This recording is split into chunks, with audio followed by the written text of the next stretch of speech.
All right, next is from uh, Joseph Matarelliano.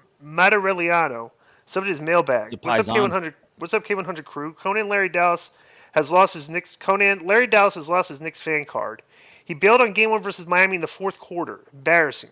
Anyway, I'll get to my question for Di, Conan, and JoJo. Do you think AEW's biggest problem is that they book to their live audience instead of their TV audience? I've been to both Raw and Dynamite live. I've had a great time at Dynamite, way better than I watch at home. The exact opposite for Raw. I found going to be painfully boring and watching at home was made way more entertaining. Curious to hear everyone's thoughts. They do uh book for like yeah they do book for like a lot of guys cut promos on the live crowd too what's his name MJF will do the cheap heat promos, and they absolutely book for the home live crowds. Like every time they're in somebody's hometown, they make a big deal out of it. Like they'll even have like that person will be a baby face for some odd reason, even though they're in the hometown. I don't know. What do you think, Conan? Do you think they book Yeah, I too much just for the think they live? cater they too much, yeah, but it's smart at the end of the day because they leave happy. They feel like they had a good time. They feel that they're important and they're the ones buying the tickets, you Yeah, know? Right. So that's I think accurate. that WWE has more of a corporate feel and they have more like a indie corporate feel, if you will. Yeah, It's a little you're a looser. part of us and all that. Yeah, Yeah. right. Yeah. Yeah. Next is from Kevin Hughes. Subject is selling is a dying art. Hey up, K100 lads. Long time listener from the UK, first time sending the mailbag. Selling seems to be a dying art in today's wrestling. Not a lot of effort seems to be going into making it look authentic. I know this more in the WWE, particularly the women's division, where unnecessary, overdramatic selling takes place. Dolph Ziggler has it down to a T and is a great seller. Disco, you've always prided yourself in your selling, and rightly so. Do you think selling is overlooked in training nowadays and fast tracking talent is taking place? Conan, all the best for your health. As someone who recently been diagnosed with chronic kidney disease, your positive outlook is inspiring. Disco, keep being you, and Joe, keep up the great work making the show what it is. Um, all the best.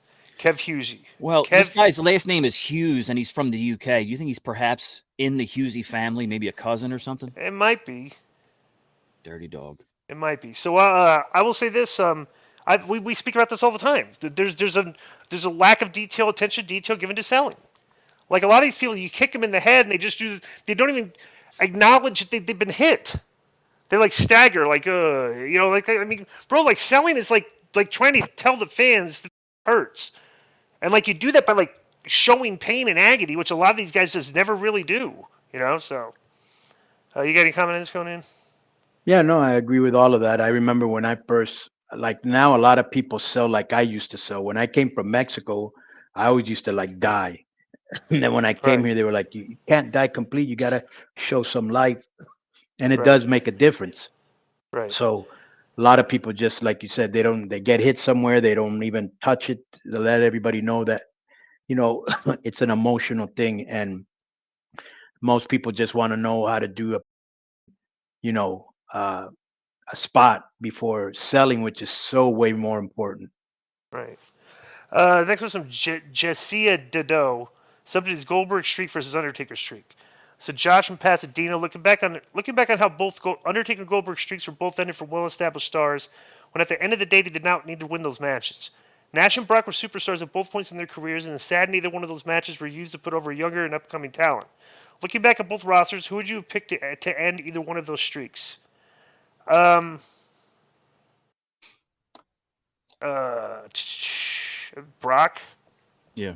Yeah, I don't know. It's kind of a weird. Nash Brock. and the Wolfpack were hot at Right. that time. He was a Right. guy that was believable to beat Goldberg. Right. And then Brock beating Taker led into Brock's dominant role as champion and whatnot. I always thought Edge or Bray Wyatt could have beat Taker, but then you look at the long-term thing.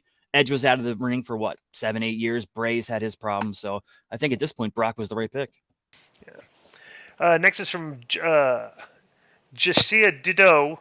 Subject is Eddie's run as champ at WWE. And this. Oh wait, hang on. Disco, This. Wait, did he just? Is this two meal meals back to back? No. Disco. Wait. Yo. Yeah, it is. Oh, Let's yeah, listen to yeah, this. you're right. What? You can already tell Endeavor and WWE are starting to work together. So this notice just came in. It says Connor calls them wannabes. Reigns, Mm.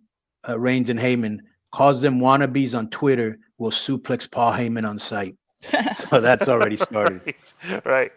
All right. So next, so Jazzy and Dido, you have 2 mailbag submissions, so you're gonna be suspended for a week. Eddie's run as champ. What's up, guys? What do you guys think of Eddie's run as WWE champ when he finally won it at No Way Out? I've read that he was not happy because business wasn't doing as well with him on top. Do you believe that's why him and Benoit Stanley both had the belts for only about 5 months? Well, Conan would be the guy to ask about Eddie. I think you've said it before. When Eddie was champ, he did feel a lot of pressure and stuff like that because the houses weren't what he would want them to be in the ratings. Yeah. Didn't you say that before? Eddie was. I wasn't watching wrestling back then. I wasn't really invested in wrestling that much back then. Yeah, I saw Eddie win, but I didn't watch much that year. Yeah, I wasn't watching anything. Next is from Neil Demude, and the subject is Cowboy Bret Hart. I was recently watching Bret Hart's shoot interview, and during the interview, Bret spoke about the WWE's desire to be Cowboy. The WWE's desire to be Cowboy Bret Hart. Creative explained he'd ride a horse to the ring every night and would have major merchandising opportunities. Bret requested to not proceed with the gimmick, worried he couldn't pull it off. If Bret did become a cowboy, do you think the first ever technical wrestling cowboy would have gotten over? Do you think the reason the WWE didn't pull rank and make him a cowboy is because they were worried that the horse could get addicted to the hay? Oh my God! We're gonna suspend the guy for that bad joke this week. And we're gonna suspend Joe for coughing, like he's a smoker. Nah, that wasn't bad. So we got well, Bret ended up being a cowboy on TV on that show that he did. It's kind of weird he didn't want to do that gimmick, you know? Lonesome Dove. Yeah, I don't know. He could do. I mean, cowboy. Who's the cowboy in UFC? What's his name? Cerrone. Yeah, Donald Cerrone's a cowboy. Cowboys can fight. And anyway, Bob He would have gotten over because when you go to Calgary and you go to the airport, there's like a big cowboy hat there and rodeo. So that is a cowboy town, and he would have gotten over because he was great. And remember, his dad ran shows at that Calgary Stampede every year, which is a big cowboy deal, carnival, convention, all that. Next is from Roger Alzate, and the subject is prohibiting death matches. Hey, K100 crew, just came across a video where an independent wrestler named Masada botches a fireball spot and lights himself on fire. He suffered significant burns to his body and face. Was the pay worth the risk? Of course not. I come from an area where we went to the Elks Lodge in Queens to watch ECW and brought items for New Jack to use as weapons in his match. You all know they weren't afraid of using a flaming table or two. I know these stunts bring shock value to the product as a freak accident, but don't you think it's time to either prohibit death matches? P.S. I effed up. The last email you read, Disco, I put Slap Wrestling where I get my news, but it's called Slap Rock Wrestling. Here's the link to the video if you want to see it. I don't want to. Bro, did you see this? No. Not even either. Do you want to look at it?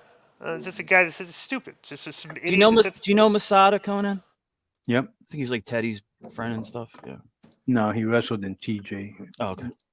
Nothing having to do with Teddy. Yeah. Poor guy, bro, because I know him. He's a really, really cool guy. That guy? Yeah, That set himself on fire? Yeah. That's not the brightest thing he's ever done in his life. Well, he made a mistake. The liquid leaked down his beard or something. You know. So Brian Dunlap questions: what should we WWE do? That's with a suspension. Yeah. He sent one yesterday. That's 2. Oh, hello, Conan Disco. Jinder Mahal is a former WWE champion. He's currently on NXT and has been unsuccessful in his attempt to become an NXT champion. What should WWE do with him? With the company reintroducing the World Heavyweight Championship, perhaps Mahal one day will be a contender for the title, especially considering he's a former world champion. However, what if the company goes a completely different route with the modern-day Maharaja? Here's my idea. Tinder Jinder. Mahal would be a womanizer who's apparently extremely popular in the dating app Tinder. He'd be the modern-day Punjabi playboy taking Great Khali's place. Maybe Khali can come back and they'll go on double dates. What do you think? By the way, Vince Russo's extremely high on Jinder. You can't hinder the Jinder, bro. No, I do not like that. I liked his gimmick before when he was the Maharaja. You know? Right. I don't know. Bro, he was mega over and he had mega heat. Right. And let me say this. I think it's this month or next month. India is about to overtake China as the world's most populous country. And so you will want to have it for social media and for, bro, that's an important market. And maybe you could even make a little Indian faction. Remember that they had that Indian guy that was wrestling Ray with the cross in the head, and then they had that other big Indian guy. I forgot his name. Veer, the Veer guy, Mansoor. Yeah, what happened to them? The guy that was dancing around. Right, right. That I don't guy. know. Yeah. They could make it like a little faction, and I mean, they need Indians Hey, because there's a large Indian market, you know. So next is from bro, Sky. Go you ahead. know Santos Escobar. When we were in Impact, he used to hate me because they had like an Indian faction there. It was Hmm. like Gama Singh and his son and this other Indian guy, right? Mm. Right. All cool guys, by the way. And I would always say, "Well, you're not doing nothing with Phantasma. Why don't you stick them with the Indians?" Right. he would get he would get hot. By the way, Anyways, go for the ahead. listeners that enjoyed, there was just like a hardcore match behind Conan between the two dogs, and I think the German Shepherd came out victorious. So just so everybody knows that. All right. All right. Next I'm is from glad you're Sky. entertained by them. Yes, I am. Next is from Sky Flames. Subject is wrestlers bugging out. New Jack mentioned a promo that Bubba Ray once did yay with him and started bugging out. Are there any wrestlers that couldn't handle the backstage and end up wilding as a result? I mean, guys were never, you know, I don't know. I don't know anybody that did drugs and wrestled.